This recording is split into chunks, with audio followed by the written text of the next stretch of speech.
स्वागत है आप सभी का बालाजी गुरुजी के यूट्यूब चैनल पे। मेरा नाम अजय सर है और हम लोग कर रहे हैं इंग्लिश स्पीकिंग कोर्स का लेक्चर नंबर 5।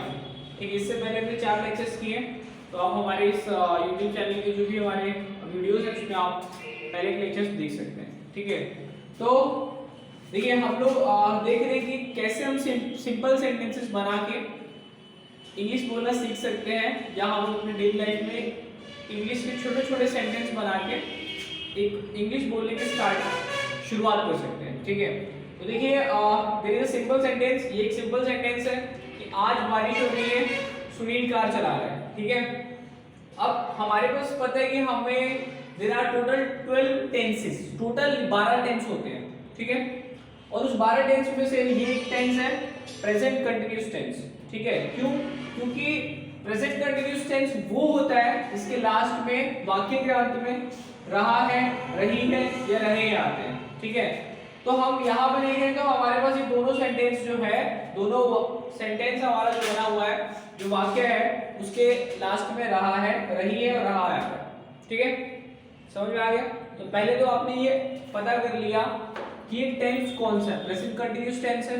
ठीक है जी, उसके बाद आपको ये देखना है कि इसमें क्या रूल लगाया जाए। और सबसे पहले देखिए सेंटेंस 3 तरह का होता है, उसको आप ऐसे समझ सकते हैं कि सेंटेंस एक होता है पॉजिटिव, ठीक है, एक होता है नेगेटिव और एक होता है इंटेरोगेटिव। सुना होगा आपने। और एक और होता है interrogative plus negative, interrogative plus negative. तो देखिए इसका मतलब क्या है कि सपोज कीजिए कि हम ये कह रहे हैं कि मैंने खाना खाया, तो पॉजिटिव सेंटेंस है। आज बारिश हो रही है, पॉजिटिव सेंटेंस है। आज बारिश होगी, पॉजिटिव सेंटेंस है। मैंने खाना नहीं खाया, नेगेटिव सेंटेंस हो गया। नहीं आ गया ना? क्या मैंने खाना खाया? तो ये इंटेरोगेटिव सेंटेंस हो गया, क्वेश्चन, प्रश्नवाचक, है ना? ये नकारात्मक है, ये पॉजिटिव है। और इंटेरोगेटिव क्या होता है? प्रश्न, क्या मैंने खाना खाया? क्या बारिश होगी? क्या बारिश हो रही थी? तो वो क्या हो गया? इंटेरोगेटिव। समझ में आ रहा है अब्दुल्ला? और देखो ये क्या है, अब लास्ट वाला क्या है? Interrogative plus negative. इसमें क्या होता है, जैसे क्या मैंने खाना नहीं खाया, क्या बारिश, क्या भी लग गया और नहीं भी है, क्या बारिश नहीं हुई। समझ रहे हो? तो ये 4 तरह के टेंस होते हैं। तो ये जो रूल लिख रहे हैं सबसे पहले, अब ये देखो तुम समझ सकते हो कि ये कौन से टेंस है? पॉजिटिव। सबसे पहले वाला पॉजिटिव, आज बारिश हो रही है, सुनील कार चला रहा है। समझ रहे हो? ये कौन से टेंस हो गए? पॉजिटिव हो गए। ठीक है ना? यहाँ पे देखो क्या है, वाक्य के अंत में रहा है, रही है, रहे हैं, तो ये पॉजिटिव सेंटेंस है। ठीक है ना? अब यहाँ लिख सकते हैं, देखो अब पॉजिटिव के लिए कुछ रूल है, चारों के लिए रूल है, इन चारों के लिए रूल है। पॉजिटिव के लिए क्या रूल है कि सब्जेक्ट, पहले हम पॉजिटिव वाले देखेंगे, सब्जेक्ट लगेगा, फिर वर्ब की कौन सी फॉर्म? First form. देखो वर्ब की फर्स्ट फॉर्म और सेकंड फॉर्म, थर्ड फॉर्म क्या होती है? वर्ब की 3 फॉर्म होती है। आपने देखा होगा, जैसे आपने देखा होगा बुक में लिखा होता है गो, वेंट, गॉन। ठीक है, डू, डिड, डन, ऐसा कुछ देखा है? तो देखिए वर्ब है, क्रिया है, क्रिया के 3 उसके प्रकार होते हैं, 3 रूप होते हैं उसके, first form, second form, third form. समझ रहे हो? First form, second form, third form. तो हर बार इसमें कौन सा, अगर देखो प्रेजेंट टेंस है तो कौन सा फॉर्म लगेगा? पहला। समझ में आ रहा है? जैसे मान लो कि अगर ये सेंटेंस बोल रही है कि सुनील कार चला रहा है, तो यहाँ क्रिया क्या है? क्या चीज हो रही है? चलाना। अगर हम बोल रहे हैं कि मैं रोटी खा रहा हूं, तो मैं हो गया सब्जेक्ट और खाना हो गया क्रिया। समझ में आ रहा है? समझ में आ रहा है? बताओ। अगर हम बोलते हैं पक्षी आकाश में उड़ रहा है, तो उड़ना क्या हो गया? क्रिया हो गया, वर्ब हो गया, उसको फ्लाइट बोलते हैं, फ्लाइट। समझ रहे हो? तो वो क्या है, सब वर्ब का अलग अलग फॉर्म है। फ्लाई का क्या हो सकता है? ऐसे हो सकता है कि फ्लाई, फ्लू, फ्लोन, इस तरीके से हो सकता है। ठीक है, तो वो अलग अलग फॉर्म है वर्ब का। कट का होता है कट, कट, कट, ऐसा पढ़ा होगा कहीं ना कहीं, है ना? कट का 3 फॉर्म सेम रहता है। तो चलो देखो ये तो समझ में आ गया कि ये सब्जेक्ट कितने तरह के हो सकते हैं। जैसे वह, वो है, लड़का है तो ही हो गया, फीमेल के लिए शी हो जाता है। इट किसके लिए जनरली हम यूज करते हैं? निर्जीव के लिए। किसके लिए? निर्जीव या नॉन लिविंग के लिए, ठीक है, उसके लिए हम इट यूज करते हैं। आई और यू किसके यूज करते हैं? देखो आई तो अपने लिए ही करेंगे, है ना, यू किसी और के लिए, ठीक है। अब उसके बाद हो गया वी, मतलब हम सब, और दे मतलब वे, बोलते हैं वे लोग, तो दे उसके लिए यूज होगा, ठीक है। तो इतने तरह के सब्जेक्ट हो सकते हैं। इसके अलावा किसी का नाम भी सब्जेक्ट हो सकता है, किसी राज्य का नाम, किसी देश का नाम, कंट्री स्टेट का नेम भी क्या हो सकता है? सब्जेक्ट हो सकता है। बताइए समझ में आ रहा है? समझ में आ रहा है? ठीक है ना। अब लोग क्या क्या नाम है? नाम क्या था हम लोगों का? अनुज। तुम्हारा? रोहित। ठीक है, ठीक है, अनुज, रोहित, अब्दुल्ला। समझ में आ रहा है? तो ये हो गया सब्जेक्ट, इसका नाम भी सब्जेक्ट हो सकता है। इसके बाद आ रहा है वर्ब। तो एक चीज हमेशा याद रखिए, वर्ब के फर्स्ट फॉर्म के साथ अगर प्रेजेंट कंटीन्यूअस टेंस है तो आईएनजी लगाना पड़ेगा, ठीक है। क्या लगाना पड़ेगा? आईएनजी लगाना पड़ेगा, ठीक है। जैसे गो का होता है गोइंग, या बन जाएगा going, doing, flying, cutting, sleep का स्लीपिंग। समझ में आ रहा है? क्या लगाओगे?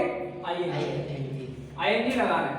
उसके बाद लगाना है ऑब्जेक्ट। तो ऑब्जेक्ट क्या होता है? देखिए, ऑब्जेक्ट मतलब वस्तु, यहां ऑब्जेक्ट क्या है? कार, ठीक है। तो इसका अगर सपोज कीजिए कि हमको इंग्लिश बनाना चाहिए, इसमें एक और चीज हम भूल रहे हैं, यहां पे एक चीज लगती है, इसको बोलते हैं is am are, is am are. तो तीनों में से कोई एक लगेगा, या तो इज लगेगा, एम लगेगा, या फिर आर लगेगा। इस किसके साथ में लगता है? एक क्वेश्चन के साथ इज लगेगा, ही शी इट के साथ में क्या लगने वाला है? इज लगेगा।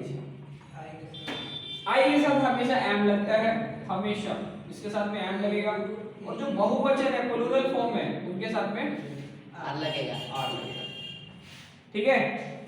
समझ में आ रहा है? बताओ। अब हमें इसको सेंटेंस को बनाना है। सुनील कार चला रहा है, तो सुनील यहाँ पे क्या हो गया? करता है सब्जेक्ट, और वो एक है या ज्यादा है? एक है, तो क्या लगाएंगे? इज। सुनील इज। अब चलाने में क्या बोलते हैं? Driving. Sunil is driving car, ठीक है। कई लोग एक कार भी लगा लेंगे, कोई दिक्कत नहीं यार, ये कोई प्रॉब्लम नहीं है। अब कोई नहीं भी लगाता तो उसका भी सही है, लगा दे उसका भी सही है, क्योंकि हम को इंग्लिश थोड़ा बोलना सीखना है, बहुत ज्यादा डीप में नहीं जाना।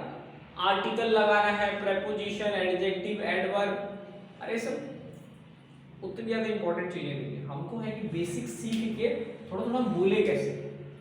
ये तो एक भाषा है ना, भाषा में थोड़ी गलती करो तो कोई प्रॉब्लम नहीं है। इंग्लिश इज अ लैंग्वेज, समझ रहे हो।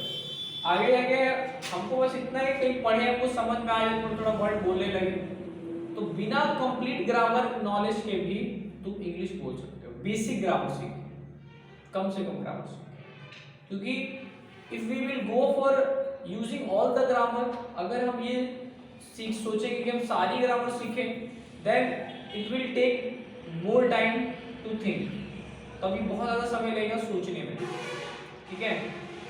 इसको होता क्या है, किसी चीज को बोलने से पहले, before saying anything, we think that word और that sentence in our mind.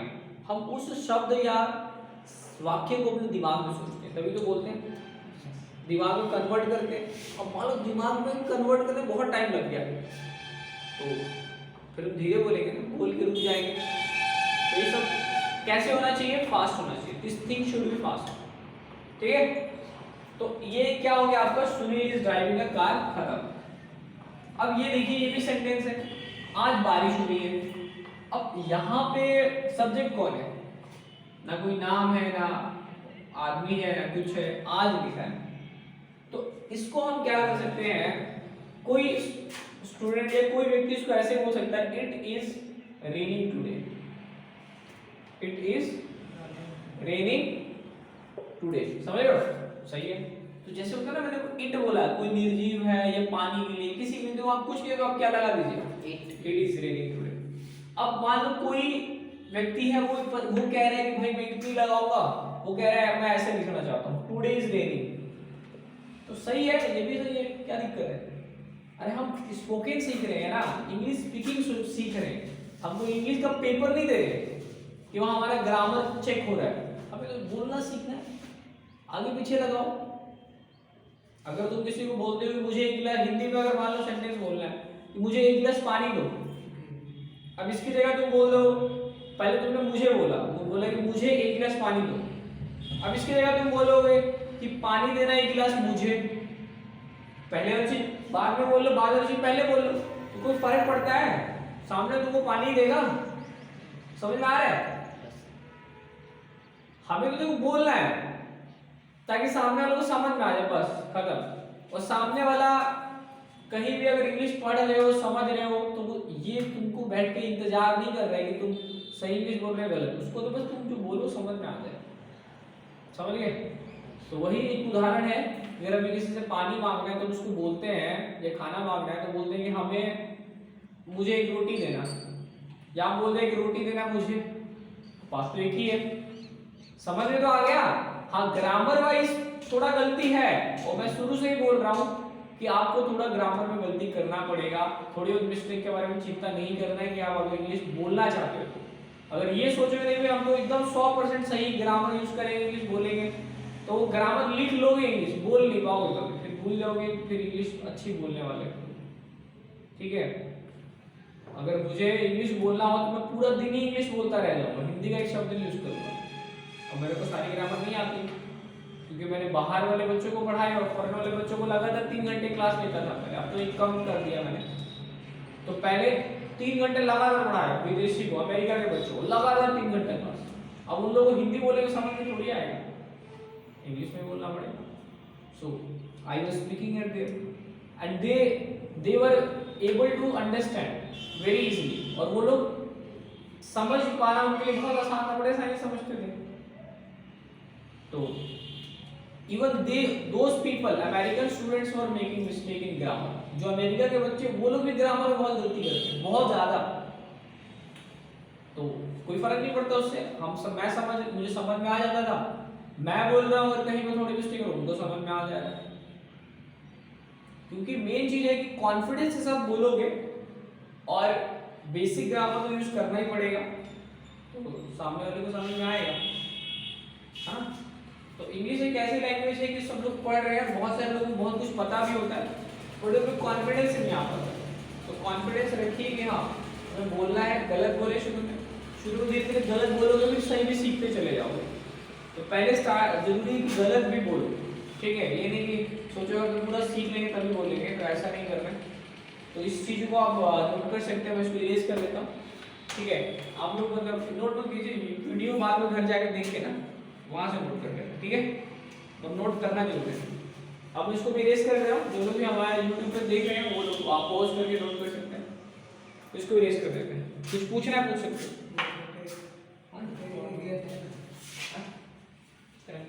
चलो रहने दो, वाला देखने करेक्ट करके वहाँ से सेटिंग करना पड़ेगा कुछ।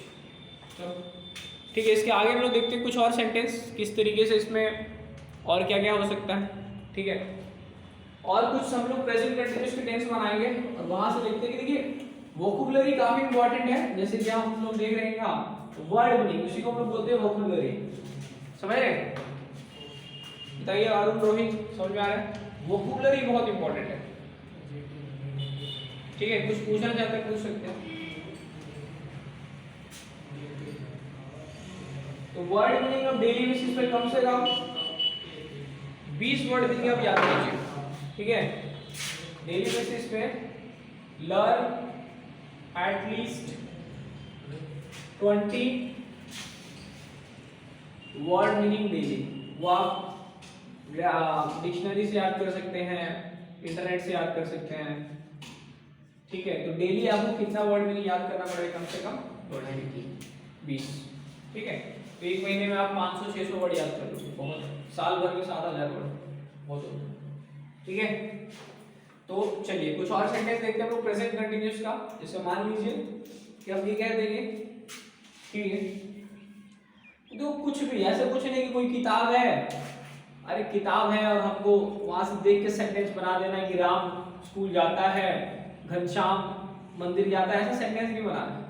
डेली लाइफ में आसपास जो हम लोग प्रैक्टिकल है, हमको थोड़ी कभी ऐसा बोलना पड़ेगा वो स्कूल जाता है, हमको तो कुछ भी बोलना पड़ सकता है इंग्लिश में, समझ रहे हो? तो हम अपने आसपास के शब्द कुछ भी सेंटेंस लिखे, कुछ भी, जैसे मान लो हम बोल रहे हैं कि आजकल सब्जियों के रेट बढ़ रहे हैं, ठीक है, कुछ भी उल्टा सीधा सेंटेंस बना लो, कुछ भी, ठीक है। आजकल सब्जियों के दाम बढ़ रहे हैं या रेट बढ़ रहे हैं, ठीक है, हो गया प्रेजेंट कंटीन्यूअस। बताओ, एक सेंटेंस हो गया, आजकल सब्जियों के दाम बढ़ रहे हैं। तुम बताओ, कोई सेंटेंस बनाओ हिंदी में, बताओ, बैठ जाओ, सेंटेंस कोई भी हिंदी में बता दो, लिख देते हैं यहाँ पे प्रेजेंट कंटीन्यूअस, कुछ भी पॉजिटिव। हाँ देखो, इसमें बोल सकते हैं कि मान लो तुम्हारे पास कोई मोटरसाइकिल है, तुम बोल सकते हो मेरी मोटरसाइकिल बहुत ज्यादा, जैसे होता है ना काला धुआं फेंकने लगती है, मेरी मोटरसाइकिल बहुत प्रदूषण कर रहा है ना? पुराना गाड़ी में जाकर प्रदूषण करता है, बहुत ज्यादा प्रदूषण कर रहा है या बहुत प्रदूषण कर रहा है, देखो क्या कुछ भी, मतलब ऐसा कुछ नहीं कि आप लोग वही सारे सिंपल से सेंटेंस बनाएंगे, वो स्कूल जाता है, वो मंदिर जाता है, वो घूमने जाता है, वो वॉक पे जाता है, ऐसा कुछ नहीं, उल्टा सीधा कुछ भी सेंटेंस अपने आसपास जो हम लोग बोलते हैं। और कोई सेंटेंस बताओ, फिर हम देखेंगे इसका इंग्लिश कैसे बना सकते हैं। और बताइए कुछ, बताइए कोई सेंटेंस। ये समझ में आ रहा है क्या करना? कुछ भी बना सकते हैं। देखिए मान लीजिए हम ये बोल रहे हैं कोई पेड़ है, मान लो हमारे घर पे हमने कोई पेड़ लगा दिया, पौधा, और बहुत तेजी से बढ़ रहा है वो, पता है, कुछ धीरे धीरे बढ़ते हैं, कुछ तेजी से बढ़ते हैं, क्यों? उसमें अच्छा खाद दोगे, अच्छा पानी दोगे, अच्छी धूप मिलेगी, तो पेड़ तेजी से बढ़ेगा, हो नहीं होगा? तो बोल सकते हैं कि यह आम का पेड़ बहुत तेजी से बढ़ रहा है, ठीक है, बहुत तेजी से बढ़ रहा है, बताइए, ठीक है। तो तीनों पॉजिटिव सेंटेंस है, तीनों पॉजिटिव वाक्य है कि नहीं है, बताइए। तो बनाया जाए इसको, यहाँ आम का पेड़ बहुत तेजी से बढ़ रहा है, ठीक है।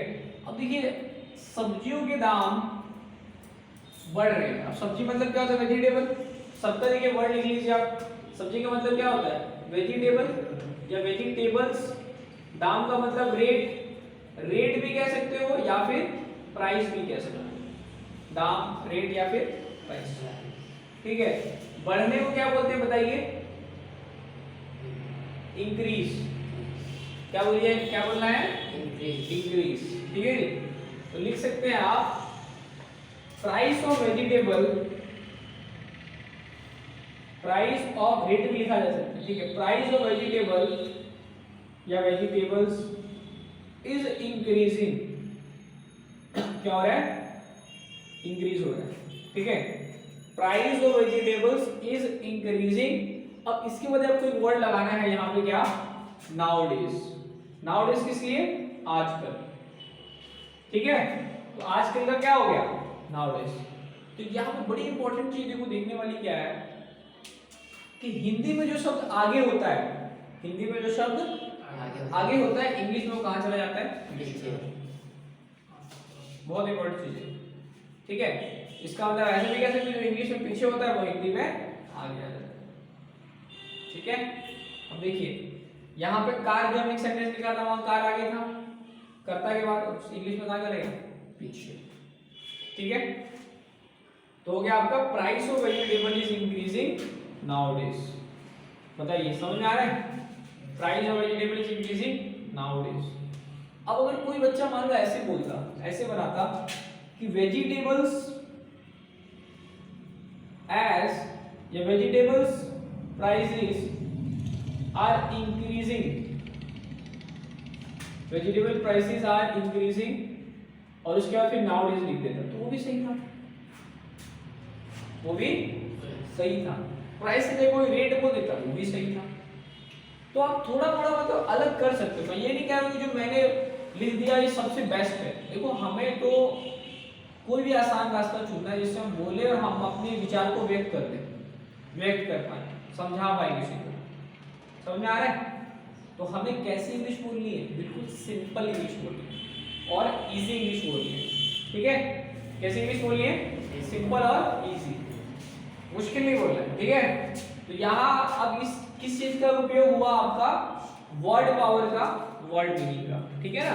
तो अगर मान लीजिए आपको यहाँ पे वर्ड मीनिंग अगर नहीं पता होते तो फिर प्रॉब्लम होती है, फिर सेंटेंस बनाने में दिक्कत आती है, ठीक है? चलिए नेक्स्ट वर्ड, मेरी मोटरसाइकिल बहुत प्रदूषण कर रहा है। मेरा मोटरसाइकिल लिख लीजिए यहाँ पे, मेरी की जगह मेरा मोटरसाइकिल बहुत प्रदूषण कर रहा है, ठीक है? और मेरा मतलब क्या होता है? देखो जैसे कि अब ये सारा हम लोग पॉजिटिव सेंटेंस बना रहे हैं, ठीक है ना? तो यहाँ पे क्या हो सकता है? देखिए आपका जो है ये सारा का सारा हमारा पॉजिटिव सेंटेंस है, ठीक है? हम लोग प्रेजेंट कंटीन्यूअस टेंस कर रहे हैं, ठीक है जी? तो यहाँ पे क्या होगा आपका? जैसे हमने ये देखा कि आपके पास क्या होता है कि सब्जेक्ट क्या होता है? I, he, she, it, I, you, we, they, ठीक है? तो देखिए आई हो गया। इसी तरीके से आपका क्या होता है? एक वर्ड होता है माई। आई मतलब मैं, माई मतलब मेरा, ठीक है? एक वर्ड मी भी होता है, वो भी मतलब मैं ही होता है उसका भी, ठीक है ना?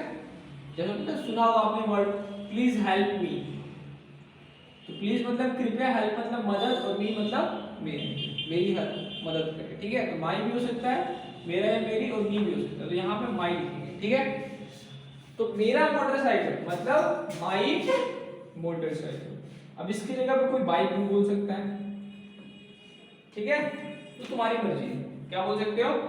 बाइक भी बोल सकते हो, बाइक भी बोल सकते हैं।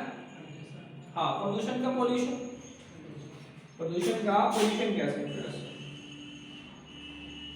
ठीक है, प्रदूषण क्या हो सकता है? पॉल्यूशन। तो मेरा मोटरसाइकिल बहुत प्रदूषण करता है। माई बाइक कर रहा है, तो माई bike is polluting a lot, ठीक है? पॉल्यूटिंग अ लॉट, तो लॉट मतलब होता है ज्यादा, लॉट का मतलब क्या होगा? ज्यादा।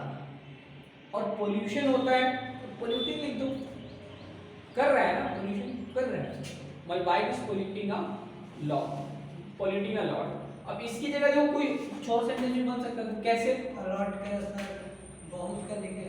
हाँ, ए मतलब वेरी नहीं, पॉल्यूटिंग वेरी मच भी लिख सकते हो, वेरी मच, वेरी मच बोल दो, सिर्फ वेरी नहीं, पॉल्यूटिंग वेरी मच, ठीक है? या फिर कोई इसको ऐसे भी सेंटेंस बना सकता है कि माई बाइक या motorcycle, my bike is making pollution, is making pollution a lot लिख लो, या फिर वेरी मच लिख लो, दोनों ही सही है, ठीक है? अ लॉट भी लिख सकते हो। तो यहाँ पे कहने का मतलब क्या है? इस तरह से भी लिखा जा सकता है, my bike is making pollution. Making मतलब देखो होता है क्या? बनाना, और यहाँ जो चीज हो रही है इसको हम कर रहे हैं, उसको भी मेकिंग बोलते हैं, ठीक है? My bike is making pollution, समझ में आ रहा है? बताइए, my bike is making pollution very much, या my bike is polluting a lot. तो देखो हमें इंग्लिश, अपने दिमाग को इस तरह से तैयार करना है कि ऑन द स्पॉट हमें कुछ भी थोड़ा सेंटेंस मिले, शब्द मिले, हमें कोशिश करनी है बनाने की। ये नहीं कि बस कहीं 50-10-20 लाइन सेंटेंस लिखा हुआ है हिंदी में, उसको रट लिया, याद कर लिया, उसी को बोल लिया, ऐसा कुछ नहीं करना हमें ऑन द स्पॉट उसको बनाना है, ठीक है? कोशिश करना है बनाने की, और धीरे धीरे बनने भी लगेगा, ठीक है? अब आगे सेंटेंस है यहाँ आम का पेड़ बहुत तेजी से बढ़ रहा है। तो देखो यह मतलब क्या होता है? दिस, जैसे निर्जीव है, अब वैसे तो पेड़ जीव ही होते हैं, तो अब हम क्या बोल सकते हैं? अगर जैसे मान लो कि यह नहीं होता आम का पेड़, तो मैंगो ट्री, आम का पेड़ मतलब मैंगो ट्री। अब यह मतलब दिस आ जाएगा, तो this mango tree, this mango tree is, अब देखो बढ़ने का मतलब क्या होता है? ग्रो, ग्रो होगा ना, ग्रो। तो this mango tree is growing, देखो क्या मैं इज लगा रहा हूं, बताओ? यहाँ पे एक है, इज लगाया मैंने, बाइक कितने? एक है तो इज लगाया, वर्ब के साथ आईएनजी भी लगाया है, लगाया नहीं लगाया? So this mango tree is growing क्या? वेरी फास्ट, बताओ समझ में आ रहा है? This mango tree is growing very fast, ठीक है, क्लियर है? This mango tree is growing very fast. ठीक है, तो ये हमने सेंटेंस बना लिया। हमने देखा कि अपने डेली लाइफ में कैसे सेंटेंस बना सकते हैं, हमने बना लिया, समझ रहे ना? तो इस तरीके से सेंटेंस बनाया जा सकता है। तो हमारा जो है ये हो गया 3 सेंटेंस। ठीक है, कुछ और सेंटेंस अगर हम बनाना चाहें, देखो हमने अपने माइंड को इस तरह से रेडी रखना है कि ऑन द स्पॉट हम कुछ सेंटेंसेस बना सकें। ऐसा ना हो कि मतलब हमें बहुत कुछ सोचना पड़े, ठीक है ना? तो देखिए आज का हमारा जो क्लास है, कोई और सेंटेंस पूछना चाहते हैं? चलिए आज की जो हमारी क्लास है हम लोग यहीं तक रखेंगे। बाकी जो भी हमारे इंग्लिश स्पीकिंग कोर्स के लेक्चर्स हैं वो हम आगे नेक्स्ट कल अपलोड करेंगे और फर्दर अपलोड होता ही रहेगा। तो जो भी हमारे भाई बहन हैं, जो लोग भी इंग्लिश स्पीकिंग कोर्स करना चाहते हैं या कोई 10th में है, 11th 12th में है, तो वो लोग हमारी कोचिंग को ज्वाइन कर सकते हैं या हमारे ऑनलाइन यूट्यूब से भी जुड़े रह सकते हैं। इस पे भी जो हमारा कोर्स है वो लगातार अपलोड होता रहेगा, ठीक है? और इसके अलावा अगर कोई गवर्नमेंट जॉब की तैयारी कर रहा है, जैसे कि banking, railway, SSC, army, CTET, TET, CUET, कोई भी एंट्रेंस एग्जाम, ठीक है, तो उसके लिए आप हमारी कोचिंग पे संपर्क कर सकते हो। थंबनेल पे हमारा कांटेक्ट डिटेल है, ठीक है? और हमारे यूट्यूब चैनल को सब्सक्राइब भी कर सकते हो जिससे आपको हमारे वीडियो का नोटिफिकेशन मिलता रहे। तो बहुत बहुत धन्यवाद आपका, थैंक यू।